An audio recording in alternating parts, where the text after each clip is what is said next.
discussing an incredibly exciting new partnership, and I'm joined by two founder CEOs, Sam Smith from FinCap Group and Manjula Lee from Worldwide Generation. Sam, Manjula, hello. Hi. Hi. Manjula, I can't wait to hear about WWG, Worldwide Generation. Just remind us what it is. So Worldwide Generation is a technology company and a global movement of people that are aiming to facilitate bringing government, business, civil society and citizens together to help deliver a sustainable future this decade. So it sounds like at the core of that is measurement, and you've got something very rare, which is the ability to help companies measure where they are and where they need to get to. Yeah, so when we sort of heard all these different pain points in these stories, we were thinking, well, what's going to actually solve it? We needed almost some kind of global giant program management system of some sort, and kind of reinvented myself and became a technology entrepreneur. No technology background whatsoever, but I had a systems background and an M&A background, and so off I set to design a technology platform called G17 Eco. And what it is, it's able to collect data directly from source, from companies. The data can be processed in real time, measuring a company's social, economic and environmental impact that they're having and contribution to the SDGs. And then from the same platform, they can disseminate that information to assurers, rating agencies, their investors, their clients, even the public, to demonstrate their sustainability credentials. Yeah. And then what's really cool about that, it aggregates to the global targets. So you know your contribution is actually starting to see how are you contributing to this at a national level and a global level. So it's not just your component, it's aggregated all the way up. Yeah, and we're going to talk about its wider significance. It strikes me that for you to recognise that challenge and come up with a solution, you would have had to have had an insight into multiple different sectors and industries. So I wonder, in its origin, was there a eureka moment? How did you know that this was facing multiple sectors? Because so many people just stay in their silo, right?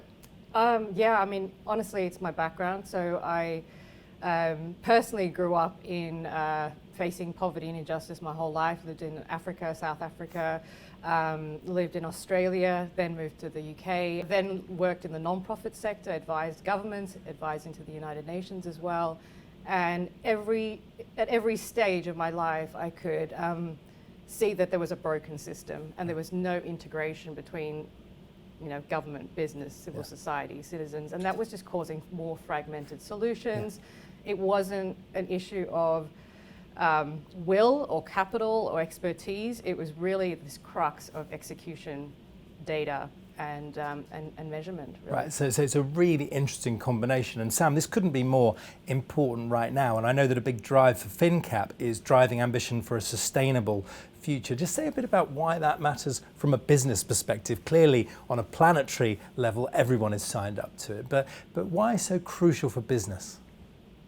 So I think for business, it's about how you're doing business. Are you doing the right thing? How are you looking at your purpose? How are you looking at things beyond just your shareholders? Yeah. And I think what's happened, our culture always at FinCap has been very much about looking at other things, not just profit. So profit is obviously very important, but looking at your staff, your team, your customers, your suppliers, just making sure you're doing the right thing. Business probably hasn't been known historically as associated with doing the right thing. It's been known for making money for shareholders. Yeah. And I think what COVID has done is put this massive spotlight on what is important, why can business impact society, why should it? And it's almost become an expectation now, whether it's from a consumer that's buying your product, from it's an investor who wants to invest in something, or it's about your team who you can recruit.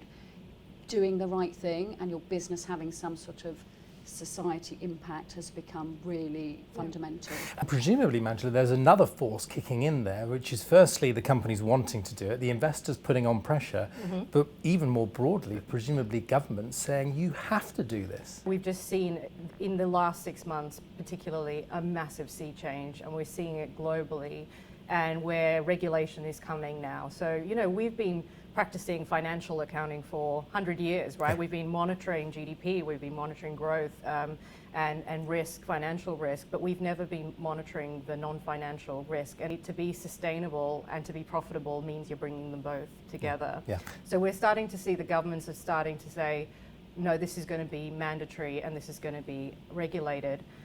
But you can't make something regulated or mandatory if you don't give the tools to people to be able to do it and execute on that. When a company sets out to push towards solving one of the goals, one of the Sustainable Development Goals, and it also is financially successful, how often is that a happy coincidence? Or to what extent are they actually linked? Because if we can show the latter, then we're on something massive. So we're seeing that companies that are putting sustainable development at the heart of their business strategy are outperforming on the stock market by like 11%, if not more. We're seeing that because you're greening up your supply chain and you're making them cleaner and risk-free, you're doing like 14 times more revenue. So even if you don't care about the environment or don't care about society, purely by making your supply chain more efficient and more sustainable, you actually are, improving on your bottom line. Got it. Just, the sheer scale of what we have to deliver as a human race means that we will unlock something like 12 trillion global growth per annum, never seen of any generation in human history. So economic argument is massive and it's here. Sam, FinCap is in the business of supporting the best companies in the UK. It's no surprise that you want to get under the bonnet of some of these numbers, and because clearly those two are linked. Yeah, absolutely, and I think the stock market is just waking up to that. So historically, the stock market hasn't necessarily linked sustainability with success, and that hasn't necessarily matched before. Now you're starting to see the two coming together, and investors realise that there's no coincidence that people are doing the right thing. People who have a sustainable business start generating more profits and do better over time. Sam, why did you choose Worldwide Generation? We had our metrics for our companies, and then we wanted a way for that to be reported consistently. So then we looked at all sorts of products, all sorts of software packages that could potentially help us include our scorecard into some software that quoted companies could report on. And I think the only one we came across that we thought was simple, covered all the sustainable goals, helped you select which goals you wanted to pick that applied to you, and gave you a consistent way of measuring and reporting at a really good price point as well, was WWG. I don't think there's a better partner for us in the UK right now, because we are trying to service this SME mid-cap market that is really underserviced and don't have the tools right now. To roll out to all our companies takes a lot of time. Totally got that this is about solving huge problems worth solving, making a positive impact in the world. Totally get the connection between doing that and business success. Just help us understand more clearly what this means for clients, because the wrong interpretation of this could be, is this going to be hugely burdensome? Companies are going to have to do this anyway, right? And it is cumbersome and burdensome and very, very expensive. So the first benefit of doing it through a platform like this is it's going to save you time, cost and risk. Bottom line, and end-to-end in your sustainability reporting. In fact, you could even do your financial reporting kind of through this as well. Then the second benefit is that because everyone's on the same platform, you're effectively communicating and sending information to each other, and so your decision making is enhanced and everything is in real time as well. So you don't have to wait 2 years to get data and to make decisions. The third benefit is that, again, knowing your impact, because without that understanding and measuring success, we're nowhere. And the fourth component, because everything is aggregated to global targets, there's a whole ecosystem around in this network approach where we're all linking arms and going on this journey together. So it's not like you're just by yourself doing a program or running a bit of software. You are part of this huge network that's going to get us all there to the finishing line. And the final bit is what we talked about before, that at the end of the day, this is going to be there for a company to prove its sustainability credentials. If you can do that, your valuations go up. You're able to attract better, talent, better investors, better market share. As I said, there's a $2.5 trillion per annum market to go after in sustainable solutions. And this way of describing it, Sam, far from being some sort of handbrake, actually sounds incredibly empowering for a leadership team to have a whole new dashboard and way of seeing the opportunity that they face. We're very early days in the SME quoted world of trying to report on it and think about it. But the biggest problem we've had is not that people get they've got to do it, because they do. And they're thinking, right, we need to be on board with this, we need to do it, we really want to do it. But how do we do it? And how do we do it quickly?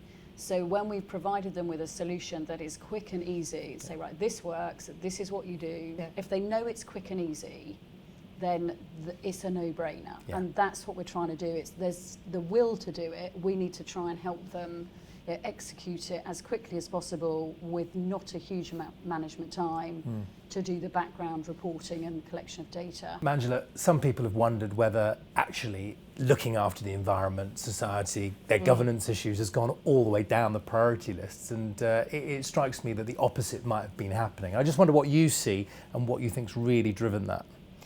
Yeah, so COVID has just showed us that the power of Mother Nature, and we've seen global systems collapse, we've seen supply chains collapse. The forces that I've seen come together is that one really great data point around the COVID crisis was that companies that were aligned to purpose and sustainability and funds that were ESG compliant prior to the pandemic actually outperformed. Through the crisis, and that is a fantastic data point because we're again proving the economic argument of sustainability. We're just seeing this movement, and people are saying actually it's even if you are thinking of survival, resilience comes from being sustainable and purpose-driven in the first place. Sam, you have helped companies list during 2020. You've helped companies sell, raise huge amounts of money. How have you seen it in the mix in terms of this whole important area on the agenda? So, firstly, it's a mega trend. So I think we have to recognise with every mega trend, when there is a real problem, there's a real crisis, this pandemic accelerates all mega trends. So that's partly, what started this. It was there in the first place. But what we've seen with COVID is, there's been this human response aspect to business that's been needed that I don't think anyone realised was the case. So you've seen it with, companies you're buying from, how companies reacted to it, how they treated their team. What people wanted, everyone, was a human response.